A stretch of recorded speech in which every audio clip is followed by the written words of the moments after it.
Yes, ndakwakiriye wowe wamaze gukora subscribe kuri International Harmony TV. Nk'ibisanzwe ni Siaji Talento ugarutse kuri kamera. Twe tumaze iminsi tutari kubonana neza bitewe n'akazi kenshi umuntu aba yagiye ajyamo hirya no hino ku ruhande. Ariko uyu munsi nanone ndavuze ngo reka nongere ngaruke tuganire byinshi bigiye bitandukanye kubiri kugenda bivugwa hanze ahangaha bikomeje kugenda bitrendinga mu by'ukuri. Twavuga ko natwe tutareka kubibanyuramo muri makeya abakunzi bacu bakagenda bakomeza kubibona update kuri update, tubibutsa yuko ahangaha duhagaze cyangwa ahangaha mubona twicaye nta handi rero ni muri Pioneer Guest House, ni mu karere ka Muhanga. Aka serivisi nziza nta handi wazisanga nyine uretse muri Pioneer Guest House. Kadutangire tubakubita update zacu z'uyu munsi. Ku mihanda bikomeje kugenda bigorana cyane ku mihanda bikomeje kugenda bigorana, aho turi kugenda twumva amakuru menshi agiye atandukanye, aho Pastor Mutesi rwose imbuga nkoranyambaga zimumereye nabi, cyangwa se aba influencer bagiye bamwandika ibintu byinshi bitandukanye bavuga Pastor Mutesi ari kugenda akoze isoni umurimo w'Imana. Tukongera tukagaruka kubera iki Pastor Mutesi kuvugwaho ibintu byiza ari gake cyane, aho twagiye twumva barekuye amajwi twakwita y'urukozasoni ndetse agendanye n'amashusho, bivugwa ko ari Pastor Mutesi uri kugenda wumvikana muri ayo majwi cyangwa ugaragara kuri ayo mashusho, ariko nubwo isura itagiye igaragara, ariko byagarutsweho bivugwa ko ari Pastor Mutesi. Ntago ngewe ku giti cyanjye ntago nemeye ko ari Pastor Mutesi. Mfite impamvu nyinshi zishobora kugaruka zihamya neza katari Pastor Mutesi nk'uko abantu bakomeje kugenda babisobanura. Mu majwi nk'uko tubyumva twumva ko ari Pastor Mutesi abantu bazi ijwi rye bumva ko ari Pastor Mutesi, ariko Pastor Mutesi we avuga yuko kubera hisi igeze ikoranabuhanga aho rigeze, uriya atari we. Garuka avuga ngo ni abantu bari kugerageza gushaka kumwicira izina, kari abantu bari kugenda bagerageza gukomeza kumwicira ahazaza, cyangwa kari icyo twakwita kariyeri arimo, urusata arimo. Bavuga ko we akivugira ko ari amajwi ari abantu bashatse kumuharabika, bagashaka kumusebya, bagashaka kumugusha, bagashaka kwerekana ko ari umuntu mubi, akora ibintu bitahwitse, imirimo ye yose ari mibi. Akongera akavuga ngo uwakoze biriya ntago ari ibintu byoroshye ku buryo umuntu yafata umwanya ngo ajye gukora biriya bintu. Uwakoze biriya ahubwo yakora n'ibindi birenze biriya, no kumwica ashobora kuba yamwica. Ariko se we kubibona ntago twabitindamo cyane, twe ntago tubizi. Ariko ngiye kujya ku ruhande rwanjye nka International Harmony cyangwa Siaji Talento, ntago biriya ndabizi ko bibaho cyane ku bantu baba IT cyangwa ku bantu bazi ibintu bigendanye na graphic design. Biriya ni ibintu bibaho cyane, kuba wafata ijwi ry'umuntu ukarihindura ukarigira undi muntu. Tujya tubibona cyane, ama AI yaraje. Ama AI rero ni ibintu dushobora gukoresha duhindura umuntu cyangwa duhindura ibintu by'umuntu. Tukavuga ngo se kubera iki Pastor Mutesi ariwe bakomeje kugenda bibandaho cyane. Nari navuze ngo uyu munsi turaza kugenda tubikusanyirize hamwe byose, ibyo tugenda twumva ku ruhande, ibyo turaza kumva ku bandi bastari bagenzi be. Kuri uyu munsi rero ngiye nago ndi bubijyemo cyane, ahubwo mfite umuntu nshaka kubaza neza uri hafi ya Pastor Mutesi cyasobanurira abanyarwanda. Reka muhamagare twumve ko ibi bintu we uko ari buze kubisobanura, cyangwa ukuri kw'ibyo bintu kabisa. Turagenda dusobanukirwa gake gake. Mwihanganire gato twumve, reka twumve ibyo uyu muntu agiye kutubwira. Uyu ni umuhungu wa Kasuku Indebakure, Kingira. Yes Kingira, bimeze bite? Ndashima Imana n'umutima wanjye wose. Iminsi myinshi brother. Myinshi, yaba ari myinshi umwaka utarashira. Umwaka burase mushizera? Ubwo ni myinshi. Umwaka urarenga ahubwo uheruka kera bro. Meruka kera. Uheruka kera cyane kabisa. Abantu baba bihugiyeho. Mwa muri gushaka amafaranga. Nanjye nkibaza ni zino nshuti zihugira y'imyaka ingahe ikihirika. Mukihugiyeho cyangwa hari n'abandi muhugiraho? Cyangwa se nitwe gusa twihugiyeho. Abandi ngo babihugiyeho da.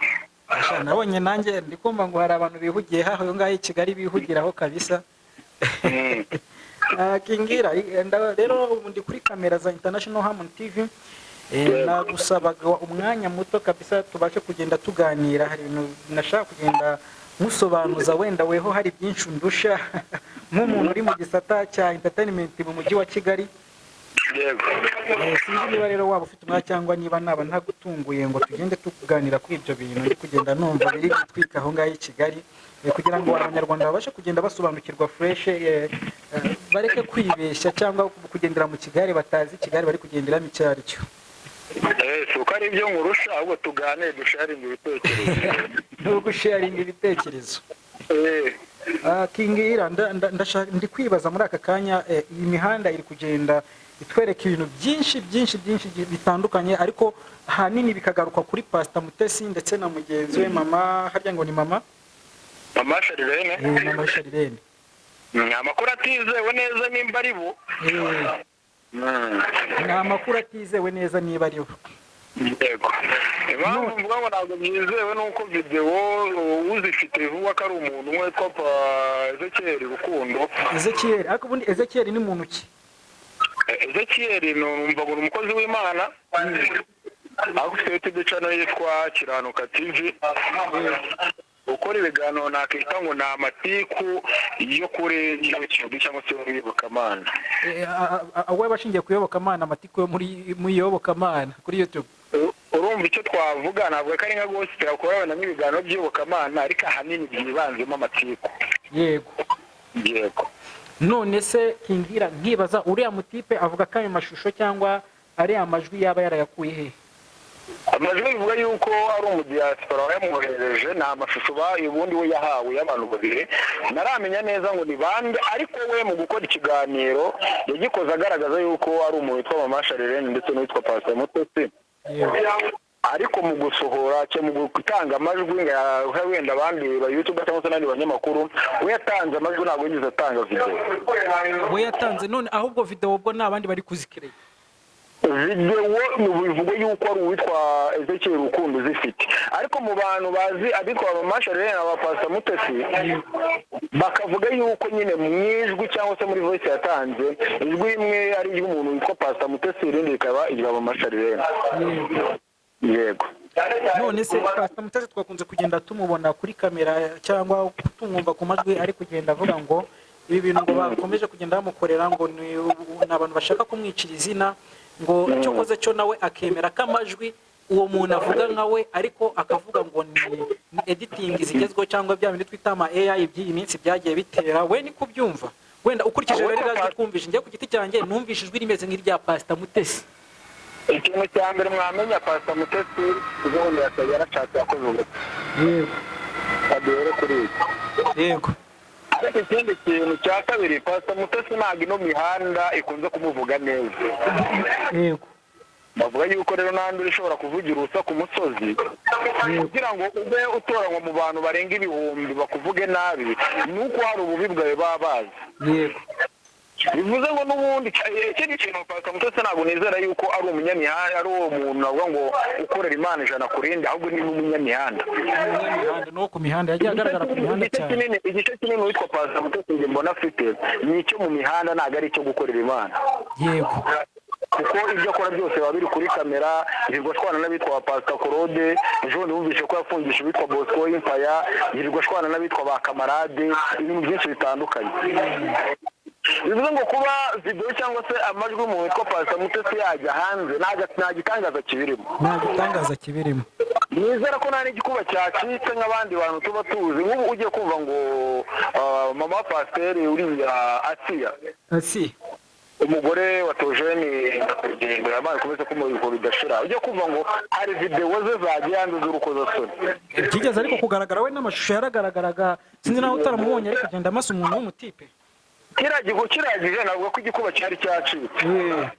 Kuko witwa Asiya umuntu w'umuntu ukorera Imana bitandukanye n'uko ari umunyamihanda. Ariko witwa Pastor Mutesi tumuzi nk'umunyamihanda kurenza ko tumuzi nk'umuntu ukorera Imana. Yego. Ndetse n'umuntu ujya kuri kamera gatukana ashize amanga bitandukanye n'iby'abandi. Bitandukanye n'iby'umukozi w'Imana.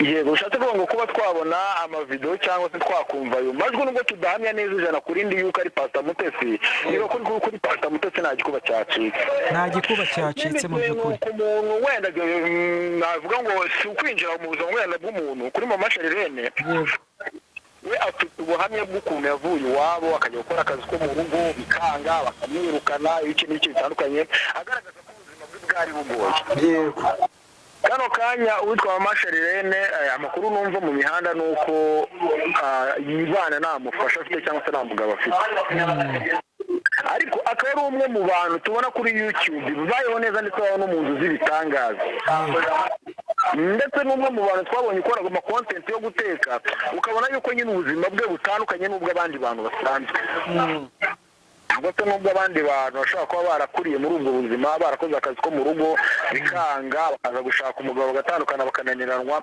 bigaragara yuko ubwo buzima ntago ubona ko nyine atari ubuzima bwe cyangwa se afite ubundi buzima butandukanye n'ubwo abantu bahuye n'ibibazo n'ibyahuye nabyo abantu benshi bakibaza bati uwitwa Mama Sherlene ni gute uzabona umuntu utagira umugabo udafite akazi akora uba mu nzu igeretse ubona ubuzima bworoshye wibwira ko amafaranga baturuka ese wa mugani tukomeje kugenda tubona cyane abakobwa mu mujyi wa Kigali bari mu mazu ageretse ariko ugasanga nta kazi na kamwe afite nta kintu akora mu by'ukuri kandi ugasanga ni umuntu wifite agenda mu modoka nziza tukibaza amafaranga abava hehe mu by'ukuri bikaducanga natwe yego icyo ni ikibazo hari akandi kavido kigeze gusibikira k'umuntu witwa Mama Sherlene avuga ngo ugasanga umuntu avuga ngo Imana imbabare ngo narasambanye yaguye ku mandazi yaguye kuki aho kugira ngo ngo ku mazu meza nk'amayetaje cyangwa se amamodoka ugasanga nyine ngo uguye kuri utwo tuntu tw'amandazi ibyo bintu byasaga nk'ibitumangira yuko we haramutse hari ikintu runaka hawe kinini kitari ayo mandazi cyangwa se ayo mabiswi gusambana yabikora andi makuru numva muri no mihanda nuko bano bantu ko ari babiri bose ni ibikorwa bakoze ntabwo bari guhura n'abagabo gutya ngo bigaragara cyangwa se ntabwo bari mu gikorwa mpuzabitsina kigaragara ahubwo bari mu cyo nakita ngo ni nk'ubusambanyi bukorewe online uko numvise umuntu atosobanura amajwi uko numvise nyine asobanuye video kuko niwe uzifite icyo twakita ngo ni nko kwikinisha uri video ko hari umuntu uri kwereka ibyo uri gukora wundi ibyo uri gukora kuko mu majwi nyine nuko wenda nje ntago mbyemerewe kuba nakwerekana amajwi kuri kamera y'ubwo busambanyi bwakozwe na Pastor Mutesi cyangwa n'uwa Mama Sherlene ayo majwi nje ntago mbyemerewe kugeza ubu nicyo nabasha kubwira abanyarwanda ariko se biriya bintu byo kuvuga ngo barabikorera kuri social media nako kuri WhatsApp cyangwa kuri video call bifasha iki uwo bari kubikorera cyangwa uri kubikora inyungu azikura hehe mwebwe muri mu mujyi wa Kigali cyangwa mwebwe mu bakurikiranira hafi mwumva ko inyungu ari izihe ku muntu uri kubirebera kuri video call cyangwa kuri kubikorera undi ikintu kibaho wenda ko tubanze dushimire n'abadiaspora batandukanye aho bari yego ikintu gikunda kugaragara ubundi iyo nk'umuntu avuye mu gihugu cyo mu Rwanda bakungiye gukora nko muri Amerika cyangwa se ngiye gukorera hehe usanga ubuzima bwe aba agiye noneho kuba bwihuje n'ubw'abanyamahanga cyangwa se abandi bantu batavuga ururimi rumwe akazagira umuntu ukubeshya ngo yagiye muri Amerika kujya yoza umukecuru nk'uko njya mbyumva cyangwa se koza izo mbwa nk'uko babivuga bakubwira yuko azagenda yarize ururimi yaraminuza ari kuvuga icyongereza hari n'ugeraho rwose agatangira gukora akakora burage akavuga nyine bikaba ngombwa yuko rero yifashisha ba bantu yasize mu Rwanda ariho hantu usanga diaspora kenshi ikunda guhamagara abantu bari mu Rwanda cyane cyane bari muri social media bakaganira ndetse ikintu ngiye kuvuga wenda arimo abantu baraza kunyimuza aho gikunda kubaho iyo hamagaye n'umuntu w'umudiaspora biba bigoye yuko mwarekera kuvugana mu gihe utamukubye cyangwa se adashize byibura nk'isaha imwe cyangwa ebyiri bivuze ngo baba bashaka wa muntu baganira igihe kinini kandi birumvikana rimwe na rimwe baranasapotinga abasanyi bacu b'abahanzi n'abantu benshi batandukanye barabasapotinga ikijyanye n'ariya amajwi cyangwa se na ziriya video turi kumva ngo ziri hanze bivuze yuko ari ibyaberaga video call cyangwa se ibyaberaga kuri WhatsApp ariko arimo abikora n'umuntu utari mu Rwanda bwo mu diaspora yari arimo abikora n'umuntu w'umudiaspora uko byagiye bigaragara byumvikana yego nibo bakunda ujya kumva nk'umudiaspora bavuga ngo ndaguha nk'ibihumbi 2 by'idolari wenda dusambanire online cyangwa se ufate video yawe wambaye usiyohereza. yego Bishatse kuvuga ngo ni muri uwo mujyi byagiyemo kuko urumva ari giye kuvuga ngo amafaranga nk'ibyo $2,000 hafi miliyoni zigera muri 3 z'amanyarwanda. Ubu umunyamihanda wirirwa kuri kamera ugasanga nyine ubikoze gutyo ugasanga nyine ubikoze utatekereje kure cyangwa utatekereje ngo biraza kugera he. Wibuka kuri saga y'umuntu witwa Jihad ngo video yagiye hanze yambaye ubusa. Abantu bibuke neza yuko nawe ari iki ngiki yazize cyo kuba ari gusambanira kuri nawe burya Jihad nawe yari ari kumwe n'umudiaspora kuri video call. Iriya ntabwo ari video yafashwe na Jihad cyangwa se undi muntu bari kumwe. Nureba video neza usanga Jihad yarashyize akaboko hejuru afite telefone. Yari afite we telefone. Bivuga ngo umuntu ahubwo bavuganaga yakoze screen record cyangwa se recordinze screen video yabonaga. Yes. Yego. Ewana King Ira urakoze cyane ku kiganiro ukomeje kugenda utuganiriza. None se King Ira ndagira ngo nkubaze ikindi kibazo nibaza ngo urabona amaherezo y'ibi bintu biraza kurangira gute ko mbona Pastor Mutesi we deja ikirego yamaze kugitanga muri RIB yagiye mu nkiko, ariko Pastor Mutesi nanone hari ibindi nagiye numva bivugwa ko yashatse ubwe gukoresha imbaraga ze ashaka gufata uwo twakwita ni Ezekiel ashaka kumwoherereza twakwita ko ari amabandi cyangwa abanyarugomo ngo bagende bamufate, aho mu majwi twumvisha ari kugenda avuga ngo 160 sinabibara, sinzi nawe wagiye ubyumva. Ati 160 sinabibara, ariko se mugiye mukamukomeretsa mukaba mwamwica cyangwa bitewe n'umujinya mufite, biriya bintu ko numva byatangiye gufata indi ntera. Uri kubibona gute? Urabona Pastor Mutesi inyungu ari buze gukuramo cy'igihombo kinini nyuma yuko atangiye nawe gushaka kwihorera ari izihe? Sinakona kuvuga yuko tugeze muri sama ari bw'akazi kaboneka. Akazi karaboneka. Abe kububaka abe kubaje bakubwira yuko mu gihe cy'izuba mu mpeshyi ari bw'akazi kaboneka. Bivuze ngo no kuri social media utitonze izuba riraguhitana. Ikindi kintu Pastor Mutesi ntabwo ari yakira nk'umunyamihanda kandi niwe. Ntabwo ari yakira. Nta mukozi w'Imana uza guhangana n'abantu bari aha ngaha kuri social media kuri YouTube ubu nabaho. Ikindi kintu amakuru ndi kumva nkora mu mihanda nizeye neza ijana ku rindi ni uko Ezekiel ashobora kuba atari mu Rwanda, ashobora kuba ari mu gihugu cya Uganda. Nanjye bitewe n'ukuntu numvishe nyine we nta bwoba na buke afite, nanjye navuze ati uyu muntu ari mu Rwanda akaba yishingikirije iki gituma ari kugenda asubiza ibi bibazo bimeze gutya. Bakamubaza ati se urahamya neza ko amajwi ari aya Pastor Mutesi cyane agaraye? Agaseka cyane ati niba mutabyemera mu bireke, we ukumva neza nta bwoba na buke afite bwo kuba yagira gute, bwo kuba yaza gutabwa muri yombi nk'uko ikirego cyamaze gutangwa. Byanga bikunze abantu benshi bari kuvuga ngo ashobora gutabwa muri yombi yaramutse afashwe cyangwa bishobora gukurikiranwa, ariko kumva we nta bwoba na buke afite kuri icyo kintu. Ikindi kintu navuga kuri Ezekiel, kuba amavideo n'amajwi byagiye hanze cyangwa se yarabibonye yizeye ko aribyo, kuko hari ibyaha byinshi RIB ikurikirana bikorerwa kuri social media. Umusebya uyu ni umuntu ukunda gutwika. Ndamubwira yuko kano kanya witwa Pastor Mutesi akabanye neza n'uwitwa Pastor Claude kandi kuva kera. Ntabwo babanye neza kuko numvishe bifu zabo rwose ngo ari izo kuva kera, ngo bakibana mu niba ari za niba turi niba ari ibiki bya bindi by'abarokore, ntago namenya ngo ni ibiki, ariko nziko numvishe ko harimo utuntu tumeze nka bifu. Yego, ariko igihe witwa Pastor Mutesi yajyaga mu murenge ejo bundi ajya gusezerana ngo n'umuntu witwa Frogena njyana nabwo byabaye saga, we yashatse kubigira ubwiru cyangwa se kubisha abanyarwanda ngo abikore byihishe rwihishwa. Bakimara kuva mu murenge amakuru angeraho n'uko witwa Pastor Mutesi ariwe wafashe iya mbere yo kohereza amafoto afatiwe muri ubwo bukwe cyangwa se muri ibyo byo mu murenge witwa Pastor Claude. Yego, impamvu yamuhaye byari ukugira ngo byibura ajye hanze kuri ino mihanda amutwike. yes, bivuze ngo ni umuntu ushobora kurema ikibindi wamutwika wamuvuga neza kuko muri ino mihanda arimo aravuga. Niyo mpamvu nakanye mbabwira ngo uwitwa Pastor Mutesi si pasiteri ijana ku rindi, ahubwo umunyamihanda. Ikigaragara cyo ntago reka tureke kuvuga ko nta nubwo ari pasiteri, wenda ni ikindi kintu gifite aho gihuriye n'ubupasiteri ko ntago uko bigaragara ntago ari pasiteri. Ubundi ahanini cyangwa se umwanya munini afite no mu mihanda, ni umu-YouTuber. ni umu-YouTuber nyine wiyita pasitori. Niyemera inshingano pastor nimba ari titire barimuhe nuko niyemera inshingano. Niyo mpamvu natari mbabwira ngo nta gikuba cyacika kuba twabona amavideo cyangwa se twakumva amajwi kuko n'ubundi tubamuzi ko turamunyine tubona ibiganiro akora twumva ibyo avugaho kenshi. Yego. Bivuga ngo kuri we rero ko nta gikuba cyaba cyacika.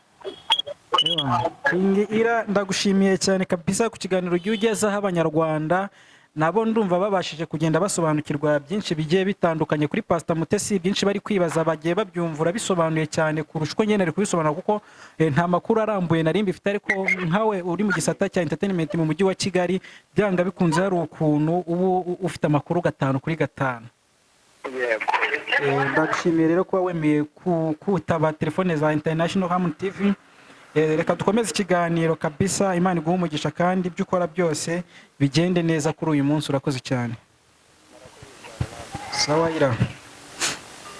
Ngayo nguko rero nkuko mubyiyumviye, King Ira muramuzi kuri Kasuku Media TV, agiye abisobanura neza cyane, asobanuye Pastor Mutesi, agiye asobanura Pastor Mutesi uwo ari we, uko bimeze, saga ziri muri entertainment mu mujyi wa Kigali kuri Pastor Mutesi abisobanuye cyane ku majwi twagiye twumva. Avuga ko hari n'amavideo ariko atari yabasha kujya hanze, yuriya mu Pastor Mutesi nagiye hanze ko bitari byamara guhamwa neza ko ari Pastor Mutesi nyiri amavideo, kuko nahani isura igaragara. No biriya rero twumvaga by'amajwi 70% birahamya ko ari we, ariko ni 30% bikaza bivuga ko atari Pastor Mutesi. Reka rero tubashimire, tubabwire ngo ikiganiro cyacu nakagaruka tuzakomeza tubakurikiranira amakuru hafi, tugenda tubabwira ko kandi